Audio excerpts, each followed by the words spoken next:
Hi everybody, I'm Veronica from Revival Health, and I'm so excited to be sharing this information on how to recognize toxic tactics with you today. So thanks for taking the time to listen in. It's such an important subject because understanding this topic can potentially save you years of pain and heartache and dangerously diminished health. So to start off, I want to share a little part of my own story with you. Maybe you can relate to some of it or even all of it. Several years ago, I was fortunate enough to escape what I later understood to be a highly toxic romantic relationship. In total, I spent 6 years with this man. And as the years passed, I found myself inexplicably getting weaker, ill, exhausted, and was just confused all the time, to the point where I was becoming but a shadow of my former self. By the time I got out of the relationship, I had suffered a seizure. I had back surgery due to a herniated disc, which no doctor could explain. I was iron deficient. I had so much brain fog, I barely avoided multiple car accidents. I had no self-confidence left. I was constantly confused. I couldn't focus at all.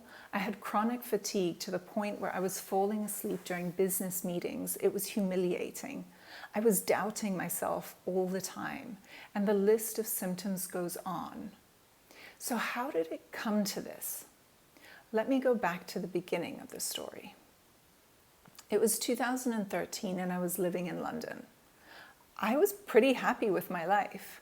I had a good job, I earned well, I rode my motorcycle every day, I lived close to my best friend and my goddaughter and saw them all the time. I loved the apartment I was living in.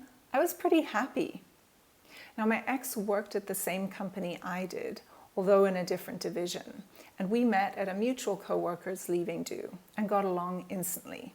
This isn't uncommon. It's pretty typical that people meet at work. So what happened? Well, over the next few months, he pursued me, but in a way that I had never been pursued before. The attention was non-stop, the flattery too. All the little gestures he made indicated he really cared, such as accompanying me to the kinesiologist, just because, not because I asked or because I needed him to, just because. Giving me a lift to work when my motorcycle broke down, or moving his schedule around in order to accommodate mine so that we could have lunch together. He text messaged me all the time. He was constantly complimenting me, wanted to hang out all the time. It was really non-stop attention and flattery. He was also really open early on. In fact, I definitely had moments where I thought, this is a bit too much, it's odd. A prime example of this was when he sent me a message in the middle of the workday, asking if he could talk to me in the conference room. Saying it was really urgent. Now, as a rule, I never deal with private issues at work. Work is work and personal life is personal life. But because it seemed so urgent and he was out of sorts, I made an exception and I went to meet him in the conference room. He acted all flustered and proceeded to tell me that he had had cancer as a young child. And that because of that, he had to go for regular checkups. And he had just been to one of these checkups, and now the doctor had called him in to come back because they had supposedly found something. Now, I remember standing there listening to all of this thinking, why are you telling me this? It's something so private and so personal, and we barely know each other yet. Why aren't you telling this to a good friend or a family member? But what happened was my rationale, my logic, my brain took over and trumped my gut feelings, thinking, here's a guy going through something, don't be an asshole, be supportive. And so I offered to go to the hospital with him. He said he'd prefer to do that alone, but that it would be great if we could meet up later on, just to talk. I agreed and said he could call when he's done, which I expected to be around 7 in the evening because his appointment was around 4 or 5, I can't remember. So there I was waiting, I'd ordered dinner in, and I was waiting and heard nothing. He eventually called me at 10 o'clock at night, came over to talk, telling me that actually everything turned out to be okay. At 10 o'clock at night. As I learned 6 years later, my original gut feeling had always been correct. He he never actually had cancer. And that's why he didn't want me to go to the hospital with him, because there never was an appointment.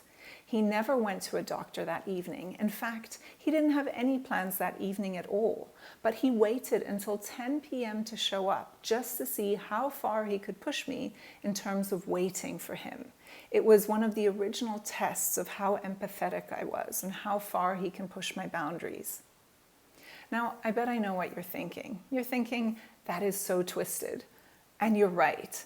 It is seriously twisted, because who would lie about something like having cancer, something so severe that so many people around the world suffer and die from? I'll tell you who: a narcissist. This is exactly how they work, and that is just one single example from my own life, but one that isn't all too uncommon. In fact, it's pretty common for them to lie about diseases or sickness, as they always portray themselves as either the hero or the victim. It's all a ploy to gain either your sympathy or your respect, because they survived something so serious, which means they're really strong, right, and resilient. So, do they have a methodology? Yes, they do, is the answer to that question. And let's dive into what that looks like, so you can recognize the signs and steer clear of anyone demonstrating these behaviors. Now, there are 4 main stages to the narcissistic abuse cycle. And these are: number 1, idealize; number 2, devalue; number 3, discard; and number 4, hoover. And it looks a lot like this. Stage number 1 is idealize. It's a phase of immense flattery, of gifts, of excessive attention to appeal to your heart and weaken your defense mechanisms and allow you to be drawn into a whirlwind romance without even realizing it. The second stage is the devalue stage. And that's when admiration ceases to exist and it's replaced by verbal and emotional abuse. This phase is generally characterized by cruel, degrading, and condescending remarks, which are often disguised as jokes and sarcasm. Victims feel confused, doubt themselves, and develop low self-esteem. Because remember, you've gone from this person who supposedly thinks you're amazing to all of a sudden devaluing you. The third stage is the discard stage. And this is where the victim's usefulness to the abuser has ceased. The abuser has found new supply elsewhere, someone to replace the victim to fulfill their needs. The victim is tormented and thrown away as if the love shared between them never existed.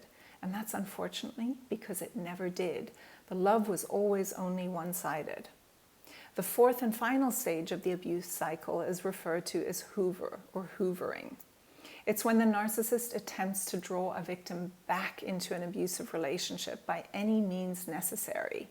Begging, crying, guilt-tripping, projecting, blame-shifting, offering to go to couples counseling and therapy, and you name it. This cycle can continue for years, decades, or even a lifetime if you are stuck with a narcissistic family member, because narcissistic relationships are definitely not limited to romantic relationships. They're often in the family, they can be found in friendships, the workplace is another common place for them. But in the case of romantic relationships, the narcissists choose their partners very carefully, always selecting highly empathetic individuals as their primary source of narcissistic supply. They always have many sources though, such as girlfriends or boyfriends on the side, other hookups, through their work relationships, etc. The tragic part is that most people are unaware of this cycle, and therefore, once trauma bonded, find it nearly impossible to ever break free from the toxic relationship. I was one of these people too. For those of you who are unfamiliar with trauma bonding, a trauma bond is an emotional bond with an individual that arises from a recurring cyclical pattern of abuse perpetuated by intermittent reinforcement through rewards and punishment. So go back to the cycle. This is the love bombing where they shower you with gifts and then devalue and discard you. It's very confusing. And the process of forming trauma bonds is referred to as trauma bonding or traumatic bonding. Sometimes it's also referred to as the Stockholm Syndrome. And it happens to some abuse and hostage victims when they have positive feelings towards their abuser or captor. So something deep inside you knows something's wrong and not quite right, and yet then they shower you with all this attention and gifts and the hoovering and love bombing stages that you're pulled right back into it. And so the cycle continues. So within the abuse cycle, narcissists implement a lot of different tactics to keep you trauma bonded to them, because their goal is that you can never actually leave. Even once they discard you, when they realize that you are actually going to leave and sort of cut contact with them, that's when the hoovering kicks in and they start pulling you back with promises that they'll change, that they're sorry, that they'll go to counseling, etc. All to keep you hooked, because narcissists need as many supply sources as possible at all times. So I want to give you some of the toxic tactics that they use within the relationship so that you can be aware of them. There are many, but here are a few to get you started. A very common one is called gaslighting. So gaslighting is when someone makes you doubt your own perceptions by persistently putting forth a false narrative. And this continues to the extent that you become disorientated and distressed, ultimately questioning your own reality. Something my ex did, for example, was hide my car keys. Now, there's something you should know about me. I am so careful with all my things. I almost never lose anything. And when it comes to my car keys, they go in a pot by the front door every time I come back home. There's almost no exception to that. And so one day when I was about to leave, my keys weren't there. And I was surprised. My first thought was that I must have misplaced them. But simultaneously, I knew this was really unlike me because I always put them there when I get home. So I looked everywhere and could not find them anywhere. I searched my coats, I searched the apartment, my handbags, everything. And then my ex told me that I must have left them somewhere. But I checked everything and I couldn't find them. All of a sudden, he said, "Oh, look, I found them. They were on the living room table." And incidents like this happened all the time, to the point where I thought I really was losing my mind. But it turns out that's the whole point. A narcissist wants you to feel like you're losing your mind so that you can no longer trust yourself. This is one of the tools they use to control you and make them dependent on them. I'd never lost or misplaced my car keys. He took them and hid them. A second tactic is big lies. What I mean by this is narcissists spin lies so outrageous that others are at a loss as to where to even begin to refute them. Narcissists are convinced that whatever they say in the moment is 100% true just because they are saying it. Lying comes so naturally to these people. They know that the bigger the lie, the more it may overwhelm others' critical faculties. My ex telling me he had cancer was one of these lies. It was such a big thing that I didn't listen to my gut feelings, thinking that was odd, but rather let my rationale take over, saying, "Oh wow, here's a guy going through something and he's being open and sharing it with me, and therefore I should be supportive because that's what we're told to do." Minimizing is another tactic they use. And minimizing denies or downplays anything that doesn't fit with a narcissist's goals. So narcissists are highly image conscious. So they frequently minimize the negative consequences of their actions. They also discount the feelings and needs of others all the time, which they simply see as nuisances. An example of this was when I expressed to my ex that I was unhappy at work. I didn't think the environment was a healthy one, and I wanted to think about other options. Now, a normal, healthy partner would have supported me, but instead of supporting me, he told me that I wasn't putting in enough effort to make it work, that I should suggest new projects, that it was my fault that I wasn't happening there. All the blame was put onto me, and I was made to feel like I was doing something very wrong. Another common tactic is referred to as stonewalling. And stonewalling involves refusing to communicate with another person, intentionally shutting down during an argument, also known as the silent treatment. This behavior can be hurtful and frustrating and harmful to the relationship. My ex would do this all the time. When I said something he didn't want to hear, he simply pretended I didn't say it and changed the topic of conversation.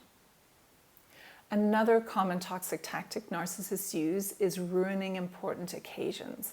Whenever you have an important occasion, a birthday, a party, a promotion, or something serious happens, the narcissist will always find a way to ruin your day and make it about themselves, make themselves the center of attention. For example, the moment I found out that my mother passed away, my ex didn't comfort me. Instead, he threw himself on me and started sobbing wildly. It was the middle of the night, and I remember sitting in bed, totally gobsmacked, wondering what universe I had just been thrown into. Eventually, I pulled him up and said, "Why are you crying? I've just lost my mother." He looked at me blankly and said, "Well, I lost her and loved her too." I couldn't believe my ears, like somehow my feelings were irrelevant in all of this situation and it was about him. Eventually, I got up and said, "We have to go now, get your stuff." As if on cue, and because it was fake, he stopped sobbing, instantly got up, we packed a bag, got in the car, and drove 6 hours to where my parents lived. And almost immediately upon arriving there, he told me that he was going to take my car to go back home because he had work to do. He wasn't going to stay. Once again, making it all about him and what he was going to do, all the while leaving me there to deal with my grief on my own. Or not even allowing me to deal with my grief because he was making it about him. Now, there are so many more methods. Entire books have been written about this topic, but I think you get the picture. And if you were or are unaware of these tactics, as I was, then it is so easy to get caught up in the web of lies and abuse as you begin to deteriorate in every way possible. The effects of the abuse cycle and tactics are very real and manifest not only emotionally and psychologically, but often also physically. Remember, the narcissist's goal is to make you so weak that it becomes near impossible for you to ever leave. The effects of the abuse cycle are very complex. And if you are or ever have been a victim of abuse, please know that it is not your fault. This is so important. It is not your fault. Empathy is inherently a wonderful and beautiful quality to have, yet unfortunately it is often accompanied by a severe lack of healthy boundaries. And the inability to set healthy boundaries most likely applies to all areas of your life. And if this is the case, it is a pattern you acquired a very long time ago. Getting to the root cause of this is essential for being able to have healthy relationships. But that's another topic in and of itself, and something I help my clients identify using hypnotherapy. The other factor I feel is important to mention that is experienced by almost every abuse victim is a sense of shame. When in unhealthy relationships, be those romantic, work, family, friendships, or others, we do not feel like ourselves. Simultaneously, we feel powerless to change our circumstances because we are too weak and worn down. It is exacerbated by people who have never experienced abuse before and often carelessly shame victims of abuse using phrases such as, "How could you let this happen? Why didn't you just leave? Didn't you realize what was going on?" So if you have heard any of these lines before, the best thing you can do is just distance yourself from these people because they will not support your healing process. They cannot, simply out of ignorance. So don't worry about them. The most important thing of all that I want to share is to understand that the abuse game is set up for you to lose. The only way to win is to tap out. I finally did. And if you're in this situation, so can you. And if you do, you will see that in time, you will get you back. You will be able to build the life that you want and start loving you again. What you will learn is that the most important relationship you can and ever will have is the relationship you have with yourself. All your other relationships will always be a reflection of that. And so on that note, I'll conclude today's presentation. As a thank you for tuning in, I'd like to offer you free access to my 25 Toxic Tactics documents. This outlines a lot more tactics narcissists use and includes examples of each. The link to the document is bio.site/revivalhealth. Wherever you are on your health or healing journey, always remember that you are enough. Thanks, guys, and take care. Bye.